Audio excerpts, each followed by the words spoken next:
And our last responder is Marc Leier, who's a labor historian at Simon Fraser University, and in fact directs the Centre for Labor Studies there. Marc's written several books about BC labor history, including one called Red Flags and Red Tape, and Rebel Life. And a book about to appear is a biography of Michael Bakunin, the 19th century Russian anarchist, which is going to be published by St. Martin's shortly, like this year. We live in hope, yes. And Marc has an interesting background before he decided to go academic, or maybe at the same time, I don't know. A bridge tender, laborer, dishwasher, and folk singer, which I think probably still continues, and has participated as a member in several unions, serving as a shop steward and as on a negotiating committee. So he kind of blends everything again. So he's going to come and give us his response to Ian's book.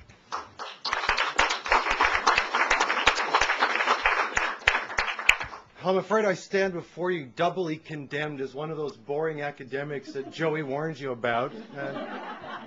And even worse, one who studies victims of infantile left-wing disorders, wobblies, and anarchists. But I'd like to talk a bit about why I think this book is so important, and it's such a great event that it's been republished. And let me just tell you a quick story. When I was researching a book, I found a woman who was the daughter of a fellow named Parmenter Pettipies, which is a name that few of you will know.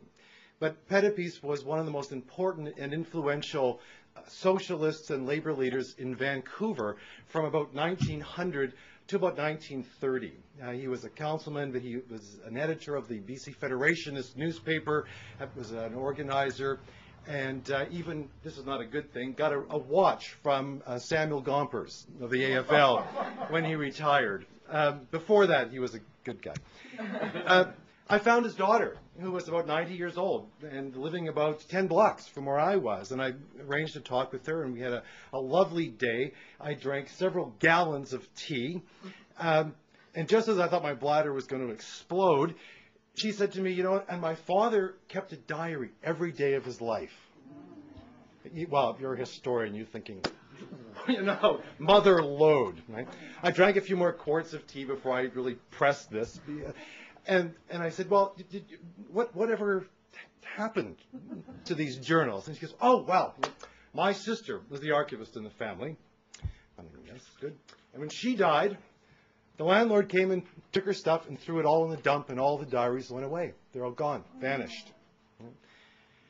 I have one. And I thought, great. So she brings it down. It was in Phoenix, British Columbia. The last entry of the diary, the only remaining diary, said, can't make a living here, going to go to Vancouver, kind of interested in this socialist thing I keep hearing about. That was, and so these kinds of stories happen all the time, and lots of you may have similar stories. The point I want to make, of course, is that these records just get lost. The stories don't get told. They don't get passed on. And Cynthia alluded to the Russian Revolution, the story that many of us grew up with or knew about in a way that another generation doesn't know. Just today in one of my classes, the students did a reading, an article that mentions Salvador Allende. And one of them said, so who's this Allende guy?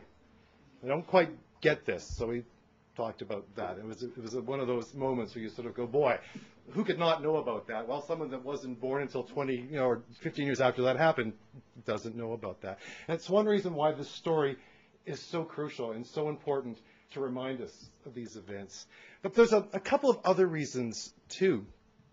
And one of them is that historians, with all respect to present company, we never actually get it right once and for all and forever. History's about interpretation. No historian is objective. We all have the arguments that we want to make. We all want to ask the questions that we're interested in. But through the process of reviews and counter-arguments and counter-interpretations, kind of like a ball bouncing down a little tube, historians get closer and closer to it. And that's one reason it's so crucial to keep these arguments alive, to keep the debates going. And I guess the final reason that this is so important is that I think the crucial thing about history is that it's really about values. It's about ethics, it's about politics. And we see this, I think, all the time when we have groups like the Dominion Institute that puts out its Canada Day quiz that tells you you're a bad Canadian if you don't know who invented the skidoo. Or does polls funded, the Dominion Institute, for those of you who don't know, gets funded from the Donner Foundation, which is very interested in privatizing schools, among other things.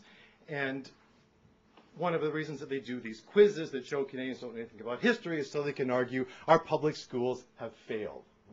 Thus, we should privatize education. So the point is, no surprise to this audience, history is very political. It's about morals. It's about ethics. And that's one of the reasons people like Jack Granatstein blames people like Ian Angus for helping killing Canadian history. Because he's telling stories, telling history, telling truths that people like Jack Granatstein, people who run the Dominion Institute, people who head the provincial and federal governments don't want people to think about, don't want us to remember, don't want us to know. And so it's this function, I think, of interpreting the past and stressing that what has happened was not the only possibility.